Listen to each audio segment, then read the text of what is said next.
Today's presentation is called Creating the Friday Night Football Experience and will explore the design of new high school football stadiums in Texas. Modern stadiums serve as state-of-the-art venues that elevate the school experience for students, athletes, and the community at large. Their design prioritizes creating an inclusive and spirited atmosphere that fosters school pride, community engagement, and educational opportunities. Our speaker is Juan Lopez, Senior Principal and Director of Sports Design at PBK Architects. And now, without further ado, I'd like to turn the time over to him. Juan, take it away. Great. Hey, thank you, Matt. Appreciate it. And glad to be here. As you mentioned, my name is Juan Lopez. I'm a Senior Principal and Director here for Sports Planning Design with PBK. Those of you that do not know PBK, we are a national firm, and I'm in the sports division. And we are involved with athletics in the high school, the collegiate, and also the pro. And we have experts throughout the nation in different offices that serve anything from the designing of the fields and tracks, expertise with over through the facilities to support and train, and for stadiums, for spectators and the teams at every level. And so we've been very fortunate to grow in a fast manner, and we're excited to be here today and just kind of go touch on the high school sports and what a great environment that is. So I'll start off with the Friday Night Lights has such a great long tradition and history, and compared to other states, us being a national firm, we've learned so much that in Texas, it can't get any bigger than it is in Texas. There's just so much that happens in a game on a Friday night in a small community or a large community. It's a great place where the community comes together, and then all the kids and participants and that come here, all the prepare the work that they do and prepare and things that are involved with manifest on a Friday night. There's such great traditions and things that each community has on its own that they create every year, every season. But the whole competition and amongst each other, amongst the different communities, is such incredible. And I took a quote off the Friday Night Lights, where the clear eyes and full hearts can't lose. It's just, I think it says it all for everybody that comes to that Friday night game. Everybody comes in to try to have a great game day experience, be able to also perform, and not just the 11 kids on the field, but also the people in the fine arts, the band, the flag corps, the cheer, participants, and audiovisual students, the boosters, just everyone, the coaches, trainers. There's so many people involved to make Friday night happen and make it a great experience. So that's also involves the student body, coming out here in the community, engaging on a Friday night is quite, there's so much emotion and energy. I've seen it firsthand, and it's quite overwhelming just to see how it brings everyone together and to a game and just have a great experience, seeing the competition and traditions being presented. So again, some of the things I like to share are just some design strategies and concepts that we use. There's quite a number of them, depending on the client. We take great pride in listening to our clients and understanding exactly what their vision is and what they want to see in their stadium, and making sure that we incorporate all the functions that are being done on the stadium. It can be the athletics, but it also could be community events, from walkathons, Kids Day Out, parades, 4th of July events. It could be quite a concert. Graduation's a big one as well. So we design each of the facilities depending on their needs and the type of events that they're going to hold here, as well as the athletic events, and making sure the facility can support the different programs and how they run. And we apply the different strategies if it's large or small. And this is a small scale stadium with 1,200 spectators, but it's one of the nicest ones we feel like we've done at this scale in Central Texas. We really enjoyed working with the community. One thing that we did recently, we took a little survey of the different stadiums throughout the state of Texas, and just seeing what the capacities are. And we've seen some different trends in the past years, the early 1900, say 1990s,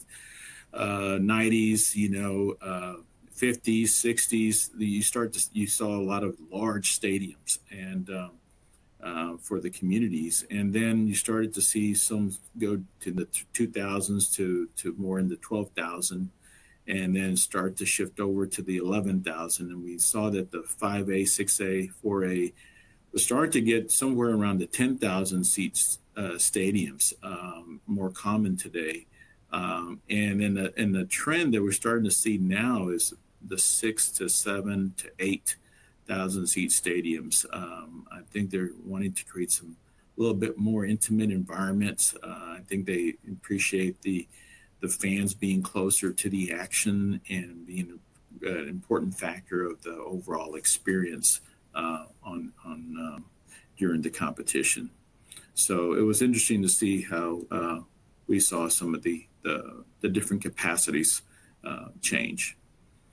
Overall, when we start design, you start from the big picture, looking at the overall site.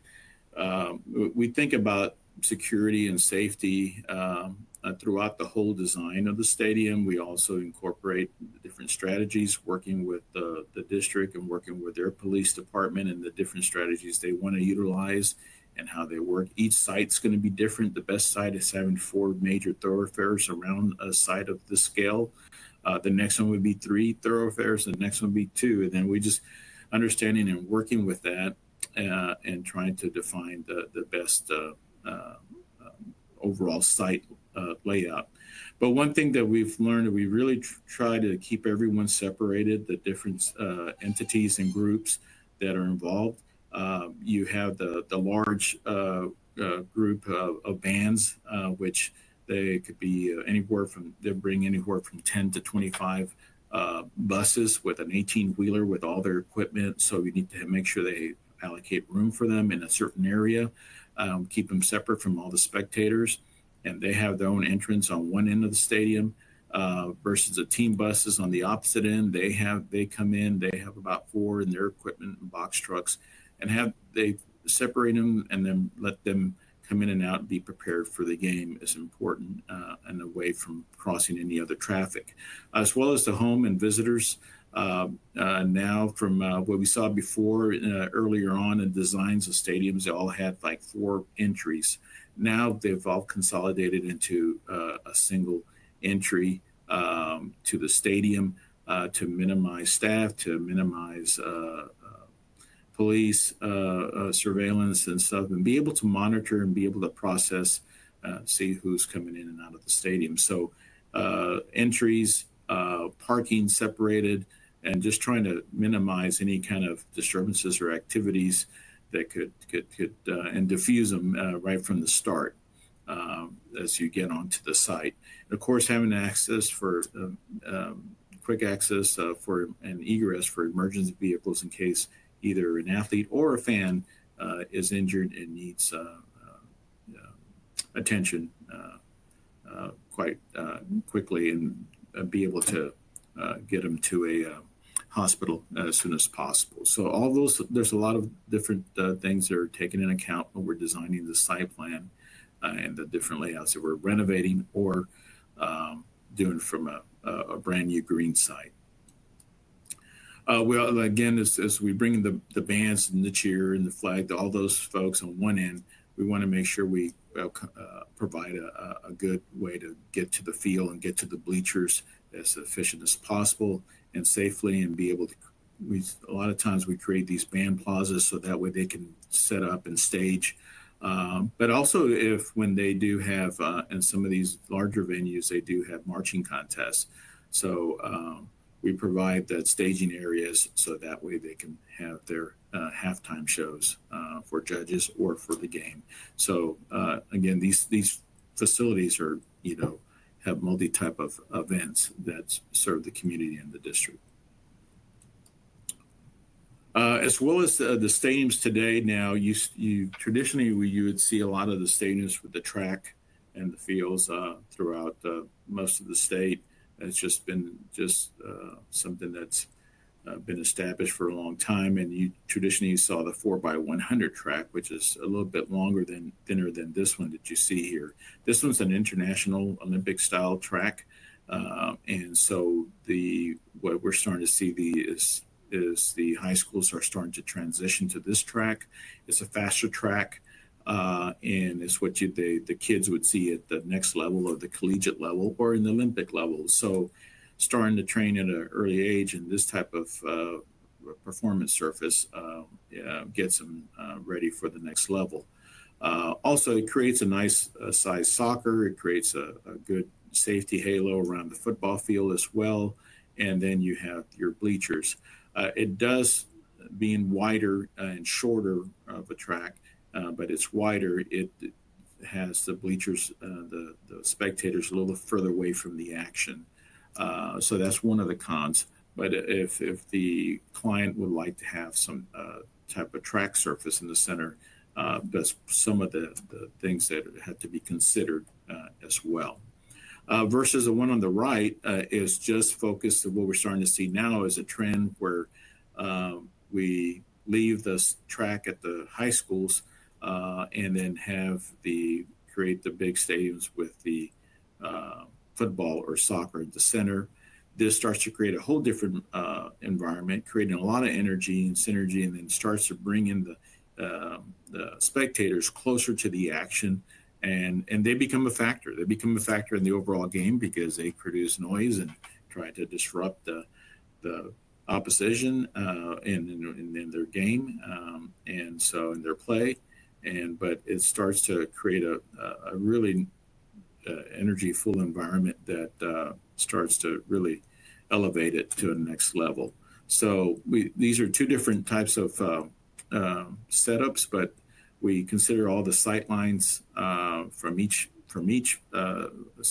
point of view and making sure that we provide the best game day experience for each spectator at any location in the stadium as well. As well as now that with technology is starting to really incorporate in everything, in graphics and video and lighting and sound, and we'll look into that a little bit later here, but it in graphics, wayfinding, and in regards to safety and security, we always incorporate wayfinding from as soon as the car steps into the site. So they start to see where they need to go, where things are located. If it's a large parking lot, we create also areas where they know what parking lot section they parked at, and then also safely getting them quickly to their seat, their section and their seat.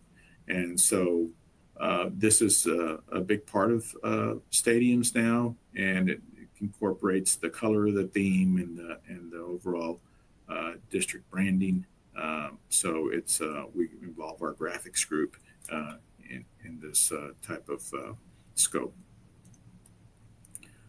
So as I mentioned too, is that the technology affecting everything. We're starting to see all these stadiums with large branding and graphics, and to showing off their logos, and they can be illuminated with LED now.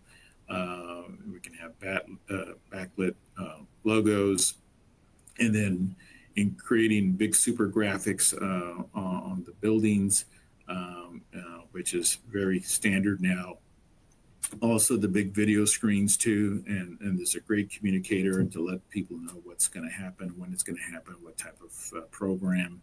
But it starts to incorporate all these different features on the site, and we incorporate it into our design of our facility as well. Again, with technology and now a lot of our clients and just pretty much everyone is starting to transition to e-tickets. So there's no money being exchanged. There's no concern about money being handled anywhere. Ticket booths now at stadiums are pretty much becoming scarce and empty rooms and not occupied and not utilized.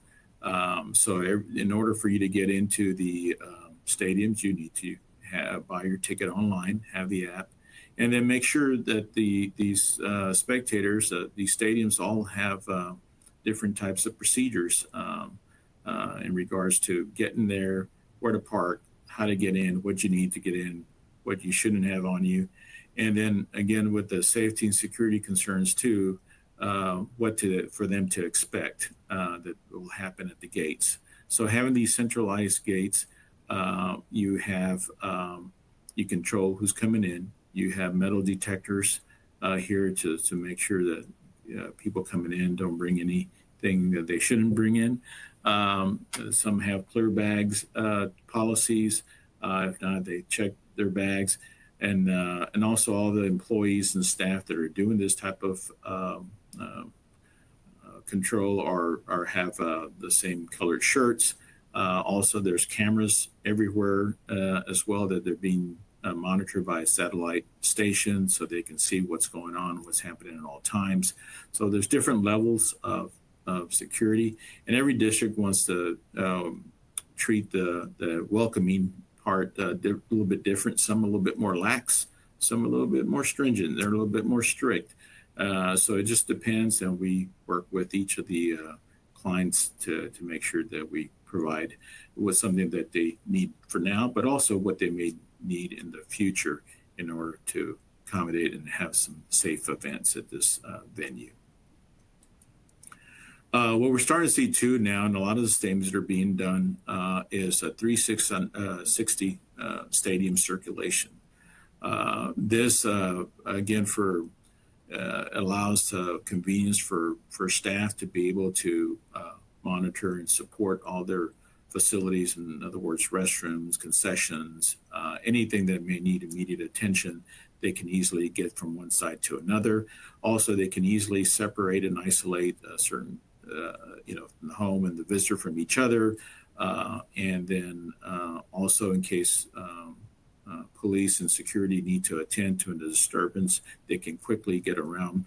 But this type of stadium where it's almost kind of transparent because you can see easily throughout the 360 around everything, what's happening around in the venue, and can be easily diffused if there's somebody in need for immediate help. But it's something that's we're starting to see a lot happen today, and it adds a lot to the energy and to the action and being able to enjoy the whole stadium as a whole. Another is that we consider a lot is the underneath the bleachers, with the circulation underneath them. We want to make sure that all the north-south circulation is easy and not clogged, and people can quickly get to vomitories and go up to their upper deck bleachers. They can see the wayfinding signage to get to the appropriate section, but we don't want to clog up lines as well with the circulation that's running north and south. So you can see about 4 different activities here. You can see the team store line here, which usually has a smaller grouping of people, but they're very productive and very they make a lot of revenue in these at these games selling their merch. And then you have the people coming in through the gate beyond that, and then you see the people in line at the concessions there. So their line management, what we like to do is run it parallel to the north-south circulation and get into the bleachers. This keeps lines from clogging up the circulation and starts to in case the concession lines get backed up, they don't disturb the circulation. So they're easy to this easier to monitor, and tries to diffuse any potential issues when people getting into each other's personal space or pushing each other. We try to keep everybody away from each other. We do have, you can see probably some cameras also on the bleachers and on the walls here and there. So people are being monitored, even though they may not know it. And so that way people can attend to any situation in a prompt manner. Again, this is a different scale, but a different type of stadium here, in more of a aluminum type steel structure, but the same concept, keeping the north-south circulation clean and open and easily to navigate. And then also creating some, this all leads to a great and safe type program, as well as just a great game day experience. We want it that way. Spectators would want to come back again because they enjoy coming, coming into the parking lot all the way to their seats and back and forth, and being able to get their drinks or hot dog or their cap or shirt, without much hassle, and make it just an overall great experience for them. We try to also in concessions have stream the game on video, so they don't miss a beat and they see what's going on, even though they may be in line as well. So trying to keep each of the spectators connected with the game at all times, and no matter where they are at.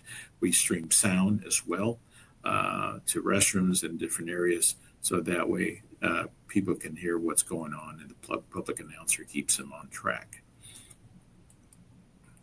One of the things that really is involved too is the press box. The press box, not only it's the central command center basically for this stadium. It's where all the communications being done in and out, and feed of video and communication between the coaches and opposing coaches, and calling out plays, or able to monitor the game. We have PA, score and clock operators up here, but also you have the video that's being done from up here, the production and the editing and all the replays. So there's a lot of things going on in that booth. There's a lot of game day operations. Also, police are up here, or security are up here, being able to monitor the stadium as a whole and be able to diffuse any issues in a quick manner, and be able to contact someone quickly to take care of it from up above. But for the most part too, it's a big place to entertain, and a great hospitality suite where can be at different sizes and different scales depending what the district and clientele want.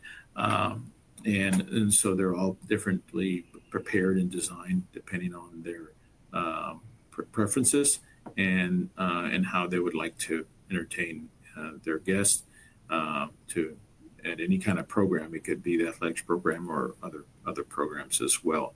But we apply different strategies and things that we've learned, the different finishes and different things that we put in here to make it a great experience and be able to see the game at different views and angles.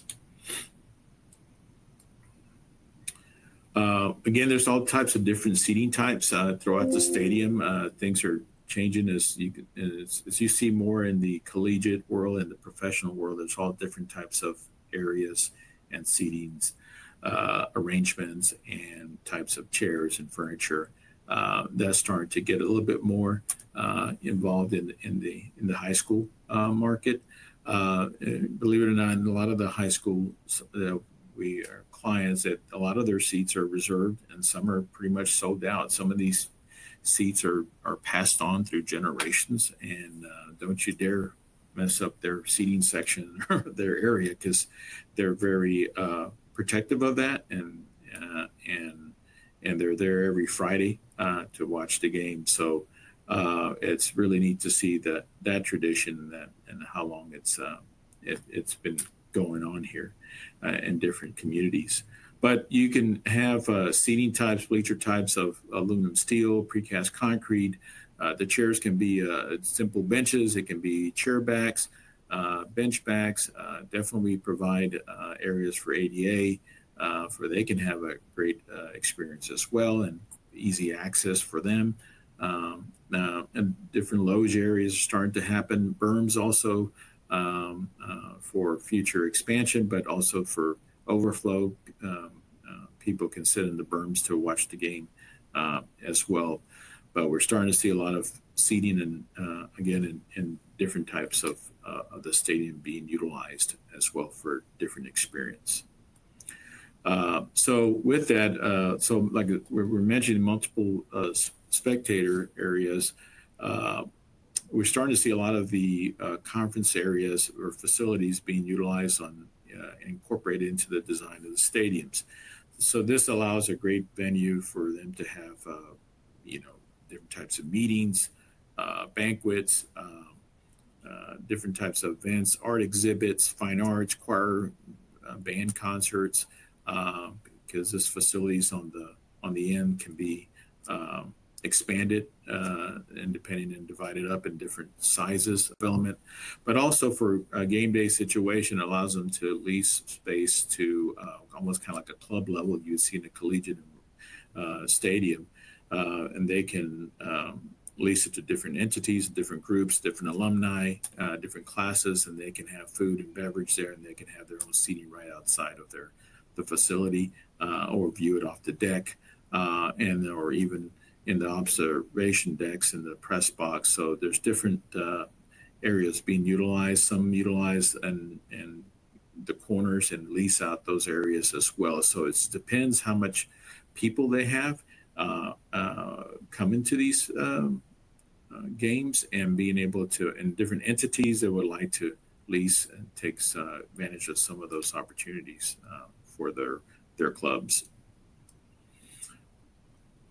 So again, as the technology has evolved, these video boards become more, available for the clientele at different sizes, and be surprised how big these things get. But they're more affordable nowadays compared to what they were before. So it's kind of a standard component now that you see in stadiums.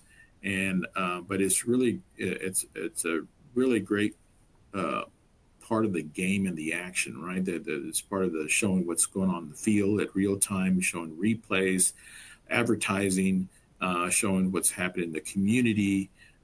So a lot of these districts utilize this communication tool for revenue, and some can get anywhere from $500,000 to $600,000 per season in revenue by utilizing this communication tool.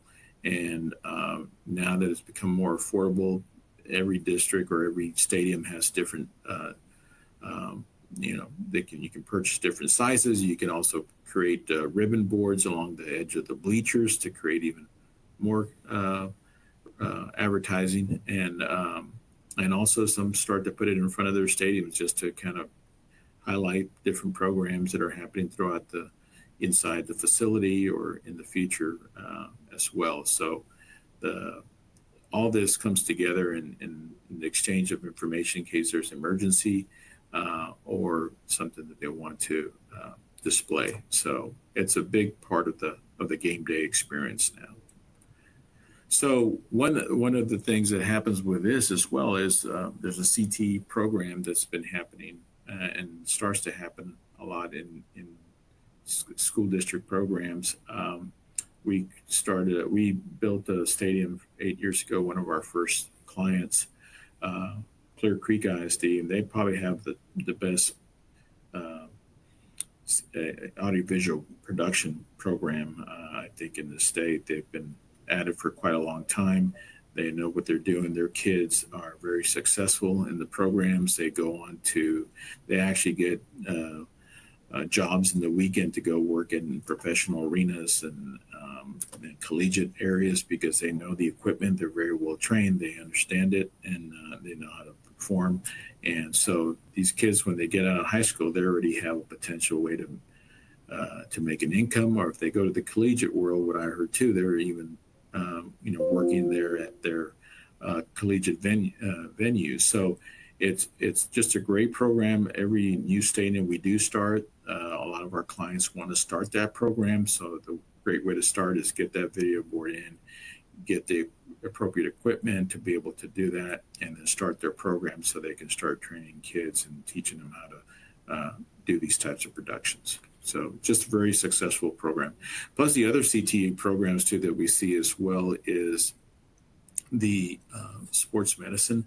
We see a lot of kids that are part of the sports medicine, the trainers, and they go on to do physical therapy and study that in college and kinesiology and all those things. So overall, the stadium is such a great classroom almost environment because a lot of these kids are either going to go into sports management, they're going to go into coaching, they're going to go to sports at the next level, they're going to go into sports medicine, they're going to go into audiovisual, they're going to be so it's such a great environment where they get that base knowledge of learning and then take it to the next level. In regards to technology, again, it affects even the lighting. The lighting now has come a long way where it's LED, so the resolution is incredible, and you get to really see the true colors on the field, and everything is very well illuminated, and then it goes on the board as well. But also they get to, the technology now allows you to have it keyed to music.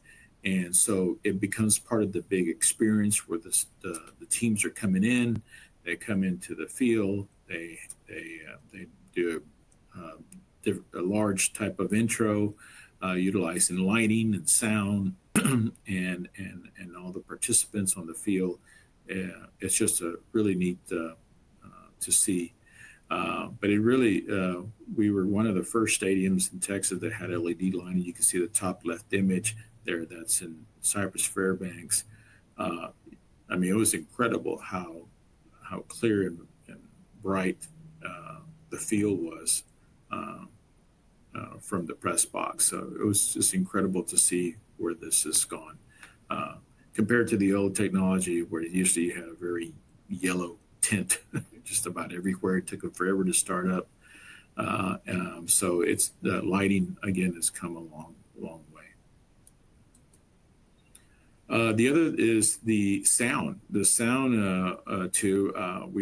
Clients are really into wanting to just to get the overall experience, and sound's a big part of it. And also not only for safety and security, to making sure information is being distributed to everyone, but also they become better neighbors. Back in the exhibit or the illustration on the left with the three arrows, it used to be a lot of single source type sound speaker systems. So the sound would go everywhere, blare everywhere. There was noise pollution anywhere. So there was neighborhoods around it.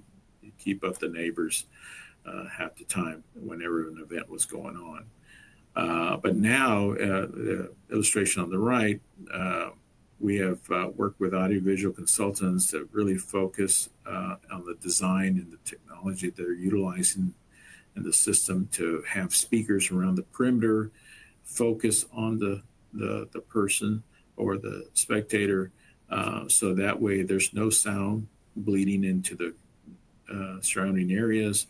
There's no noise pollution, and it really focuses on the field and on the target audience. And so we're starting to see a lot of that. We have a client that we designed baseball and softball right next to each other, and they wanted to have the distributive sound system in there as well. And they're pretty close to each other. And we went on a tour recently, and he said, you can be in baseball, we can hear everything we need to hear through the sound system. but we don't hear anything from the other field. And we go to the other one as well. So they work really well, but it is a sophisticated system. So you need to make sure you have a good audiovisual consultant can design a good system that can be maintained and operated by the end users quite well. And now it's time for the Q&A portion of the event. There is still time to submit a question using the Ask a Question window to the left. And in the meantime, let's take a look at what we've got. From a safety and security perspective, how do you balance keeping the stadium open to the community at large, kind of families wanting to come watch the Friday night football game, versus kind of keeping the safe, secure aspect of an educational environment?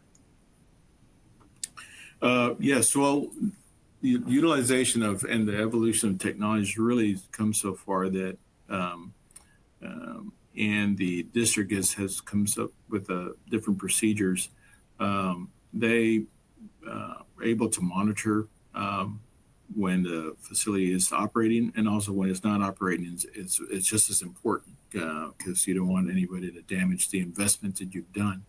But there's different strategies that locally that are done, and as I mentioned before in the design, we take every component and kind of see how we apply that and the safety and security aspects to that, so we can make a safe environment for them. So even though these spectators are coming in, they think they're not being watched, they are being watched there for their own safety, to make sure that they can get around. And then a lot of these, so the spectators are isolated, the fine arts and the kids are they're in the cheer, they're isolated too. We've designed stadiums too where we isolate their areas too, but they're still part of the whole and bowl of this, but they are in their own area and define those areas as well. We also even provide facilities like restroom facilities for those kids too, where they don't have to come into the common areas where all of the spectators are and utilize those restrooms. They have their own. So it keeps everybody in their own area, keeps everybody safe, and they're able to do their part and how they contribute to the game. And likewise, whenever they have a different type of athletic program, if it's a graduation, all those things have different entrances, have different procedures, and so it keeps everybody safe and be able to function and have a safe type program. Okay. And then switching to sustainability, how do you incorporate sustainable design principles and flexible design strategies to ensure that the stadium can evolve with changing educational and community needs over time? Yeah, well, when we start, we take pride in being great listeners and understanding and trying to create the vision that our clients see and what they're like, want to incorporate into their facility, especially any kind of sustainability strategies. Definitely, we incorporate. We have sustainability experts too on our team that will go through a list and mention different strategies that if they like to explore or do and incorporate, which can happen depending on which ones they don't like to apply. And we, depending on also the technology that we're using too, a lot of them are very energy efficient in regards to, say, for example, lighting and all these different types of features that components that we use. We make sure we apply. Of course, we have to abide by building codes, and all those building codes are already starting to really incorporate a lot of the sustainability and energy efficient type of strategies. A lot of these facilities also run by energy management systems as well. So they try to make sure they run these facilities as efficient as possible. I mean, they're large scale type facilities, so they utilize a lot of energy when they're being run. So they make sure that they can manage them appropriately as well. Okay. And then I know that in Texas, high school football tends to be a really big deal. and that the football stadium and the football program kind of tends to be a centerpiece of both kind of the school and then even some kind of sometimes small communities. I was wondering for maybe some smaller towns who are looking to kind of make some renovations to some outdated facilities, but if something like budget is a major concern, what are some of the kind of ground level, kind of more actionable things they can do that wouldn't blow the budget, that are a little bit more kind of cost effective, but that still make big differences? Oh yeah. So a lot of the same strategies that or concepts that we were showing can still be applied at different scales. So it's just the bigger the stadium, the bigger some things need to be able to meet certain requirements. But we actually do a lot of renovations to stadiums, more so than the new ones right off the bat. So we incorporate efficiency, circulation, creating better seating environments. A lot of the seating environments were built a long time ago or don't have the appropriate tread width and riser width, so they're very uncomfortable. And so we do utilize standard practice of making those more comfortable. We make it where we also concessions and restrooms, we make sure we comply with plumbing codes to make sure they don't have to stand in line, and make sure we have enough to keep things moving forward. The concessions also, there's certain ratios that we work with to providing points to sell, but we work with our clients to make sure that we provide the amount that they think they will need in order on a big game day or a smaller game day. And then being able to provide what they have in the concessions to be able to provide for their spectators. And that can be depending on what the client would want to. Sometimes they want to be pretty minimal and very clean in what they do, and some want to cook as well. So it just depends on what their traditions are. And so again, branding and graphics and videos boards are much more affordable now, but will add a whole different dimension to the game day experience in these small facilities or large facilities. So definitely that can be done, and it can be done in an affordable manner.